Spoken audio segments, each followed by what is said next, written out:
Hello friends, welcome to my YouTube channel.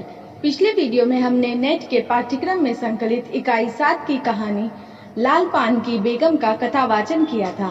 अगर आपने उस वीडियो को नहीं देखा तो नीचे डिस्क्रिप्शन में उस वीडियो का लिंक दिया है, आप आसानी से वो वीडियो देख सकते हैं। आज के इस वीडियो में हम लाल पान की बेगम कहानी के परीक्षा उपयोगी महत्वपूर्ण बिंदुओं पर चर्चा करेंगे। तो आइए देखते हैं इस कहानी के महत्वपूर्ण बिंदुओं को।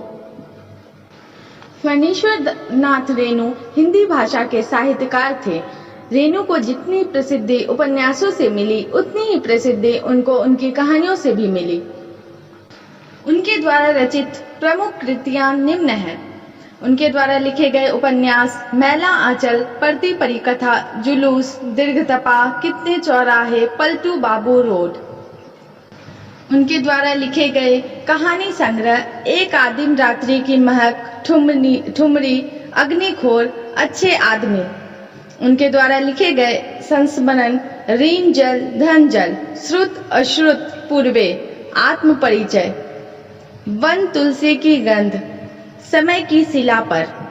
उनके द्वारा लिखे गए रिपोर्टाज नेपाली क्रांति कथा। उनके द्वारा लिखे गए ग्रंथावली फणीश्वर नाथ रेणु ग्रंथावली। ठुमरी का प्रकाशन सन 1956 में हुआ। रेणु जी का यह पहला कहानी संग्रह अपनी विशिष्ट परंपरा में है। इस संग्रह में कुल 9 कहानियां हैं। ठुमरी संग्रह में संकलित लाल पान की बेगम सन 1956 की कहानी है। लाल पान की बेगम कहानी हिंदी के प्रसिद्ध साहित्यकार लेखक फणीश्वर नाथ रेणु द्वारा लिखी गई है। इस कहानी के पात्र हैं प्रमुख पात्र बिरजू की माँ, गौण पात्र में बिरजू, जंगी की पुतहू, चंपिया, सुनरी, मखनी फुआ। इस कहानी में कुछ ऐसे भी पात्र हैं जिनका बस उल्लेख मात्र है। सिद्धू की बहू, लड़ैना खवास, मियाँ जान, बाबू साहेब। इस कहानी में निहित उद्देश्य निम्न है। यह कहानी स्त्री सशक्तिकरण का उदाहरण प्रस्तुत करती है। इस कहानी के माध्यम से लेखक ने यह बताने की कोशिश की है कि एक स्त्री भी अपने जीवन को अपने इच्छा और अपनी शर्तों पर जीना चाहती है। स्त्री भी आत्मसम्मान चाहती है।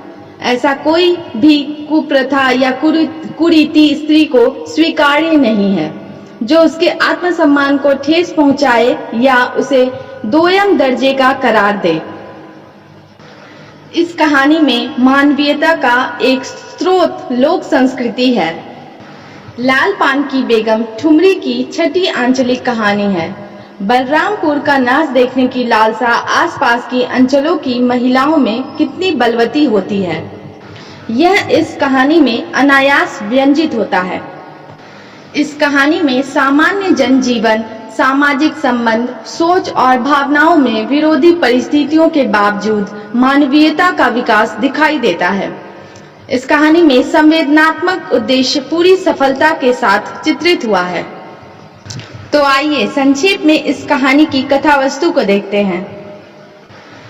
बिरजू की मां लाल पान की बेगम कहानी की मुख्य पात्र है। बिरजू की मां स्त्री सुलभ भावनाओं में जीती है। परिस्थिति अनुरूप उसकी मानसिकता में क्रमशः परिवर्तन होता जाता है। अपने मूल रूप में हृदय से वह बहुत ही सरल है, सहज है, जरा सी प्रतिक्रियावादी है। बिरजू की मां को उसके पति ने गाड़ी पर मेला देखने ले जाने का वादा किया था। इसी यकीन पर कि पति दिया हुआ वादा पूरा करेगा, वह गली में सभी को मेला देखने जाने की बात बता देती है। परंतु समय पर गाड़ी ना मिल पाने से बिरजू के बाप को आने में देर हो जाती है।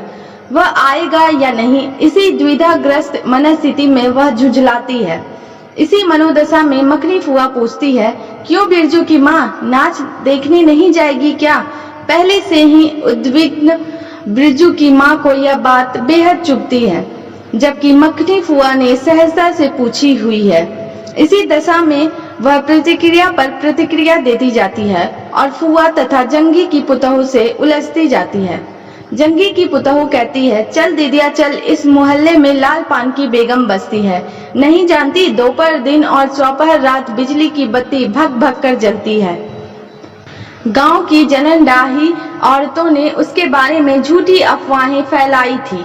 बिरजू की मां यह सोचकर आश्वस्त होती है कि आंगन में चांदी जैसे सूखे पात देखकर और खेतों में लहलहाते धान देखकर सभी औरतें उससे जलती है। बिरजू की मां को धीरे धीरे अपने पति का भी गुस्सा आता है। उसे लगता है उसका भाग्य ही खराब है जो ऐसा गोबर गणेश घरवाला उसे मिला। उसे कोई सुख मौज नहीं मिल पाया। अंत में उसे अपने आप पर क्रोध हो आया। वह खुद भी कुछ कम नहीं, उसकी जीभ में आग लगे। बैलगाड़ी पर चढ़कर नाच देखने की लालसा किस कुसमय में मुंह से निकली थी भगवान जाने। उसे लगता है भगवान दाढ़ी जार भी उससे जलते हैं। उसका घरवाला उसकी बातों में रहता है। 2 बच्चों की मां होकर भी वह जस की तस है। उसकी खुद की जमीन है। बिरजू के बाप को गाड़ी मिल जाती है। वह अपने खेत की धान की बालियां भी बिरजू की मां के लिए ले आया। ढिबरी की रोशनी में धान की बालियों का रंग देखते ही बिरजू के मां के मन का सब मैल दूर हो गया। धानी रंग उसकी आंखों से उतरकर रोम रोम में धुल गया। बिरजू की मां ने बड़ी खुशी से मखनी फुआ को घर बुलाया। जंगी की पुतहू और सुनीरी को अपने साथ नाच देखने गाड़ी पर ले लिया। रास्ते में खाने के लिए वह पहले ही अपने साथ ले चुकी थी। गाड़ी पर सवार होने पर उसने चंपिया से बाइस्कोप का गीत गाने के लिए भी कहा था। बिरजू की मां ने अपनी दोनों आंखों को केंद्रित कर अपने को निहारने की कोशिश की थी। उसके मन की लालसा पूर्ण हो चुकी थी। बिरजू की मां की झुंझलाहट और नाराजगी मन की अभिलाषा पूर्ण न हो पाने की आशंका से उत्पन्न निराशा का परिणाम थी। इसी निराशा ने उसमें न्यून भाव को जन्म दिया। इसी न्यून भाव के परिणाम स्वरूप उसके विचारों में स्वयं को दूसरों के मुकाबले अधिक अच्छी स्थिति में देखने की प्रवृत्ति दिखाई देती है। अपने खेत की धानी बालियों को देखकर उसके मन की सभी न्यून भावनाओं का लोप हो जाता है। परिणाम स्वरूप उसके मन में वैर, कलह सब कुछ भुलाकर एक हो जाने की मूलभूत मानवीय प्रवृत्तियों का उदय होता है। तो आइए देखते हैं इस कहानी के महत्वपूर्ण पंक्तियों को। बिरजू की मां अपने पति के अंदर सोए हुए मर्द को बार बार जगाते हुए कहती थी, जोड़ू जमीन जोड़ के, नहीं तो किसी और के। वे बार बार अपने गोबर गणेश पति के गुस्से को शांत चढ़ाती और हर बार उसका गुस्सा चढ़ता जाता। गांव में सीधे साधे आदमी को गोबर गणेश ही कहा जाता है। बिरजू का बाप छल कपट ना जानता था। उसकी सरलता और भोलापन बाबू साहब के खिलाफ जाने से रोकती थी। लेकिन बिरजू की मां जानती थी यही सही समय है किस्मत बदलने का। सर्वे के समय शोषित दलित लोगों के जीवन में हल्का सा बदलाव आया। उस समय जिसने भी संघर्ष किया उसका जीवन बदला। एक अर्थ में यह पिछड़े वर्ग के संघर्ष की भी कथा है। जंगी की पुतहू कहती है, चल दीदिया चल, इस मोहल्ले में लाल पान की बेगम बसती है। नहीं जानती, दोपहर दिन और चौपहर रात बिजली की बत्ती भग भग कर जलती। गांव की जलनडाही औरतों ने उसके बारे में झूठी अफवाहें फैलाई थी। बिरजू की मां यह सोचकर आश्वस्त होती है कि आंगन में चांदी जैसे सूखे पाट देखकर और खेतों में लहलहाते धान देखकर सभी औरतें उससे जलती है। गांव की औरतें बिरजू की मां को लाल पान की बेगम, उसकी सुंदरता और उसके स्वाभिमान को देखकर कहती है, 2 बच्चों की मां होकर भी वह जस की तस है। उसका घरवाला उसकी बात में रहता है। वह बालों में गरी का तेल डालती है। उसकी अपनी जमीन है। 3 बीघे में धान लगा हुआ है। अगहनी ये सारी चीजें गांव की औरतों को ऐसी प्रतीत होती है मानो वह कोई सामान्य स्त्री ना होकर लाल पान की बेगम हो। सभी की निगाह और केंद्र में रहने वाली स्त्री को रानी या बेगम ही कहते हैं। बिरजू की मां ने अपनी नाक पर दोनों आंखों को केंद्रित करने की चेष्टा करके अपने रूप की झांकी ली। लाल साड़ी की झिलमिल किनारी, मंगटीका पर चांद। कहानी के शुरू में बिरजू की मां जिस जंगी की पुतहू से चिढ़ती है और अपनी बेटी को गीत गाने के लिए मारती है, वही कहानी के अंत में खुद जंगी की बहू और अपनी बेटी चंपिया को सिनेमा का गीत गाने के लिए कहती है। जंगी की पुतहू चंपिया के कान में धीरे से चंदा की चांदनी गीत के बोल बोलती है। इस गीत और कहानी के अंत में अद्भुत समानता है। चांदनी रात में बिरजू की माँ का दिल झूम रहा है, उसकी आंखों में प्यार दिखता है। चांदनी रात में तारों की साज और दीप के किरणों में उसका अंग अंग तथा श्रृंगार नाच रहा है।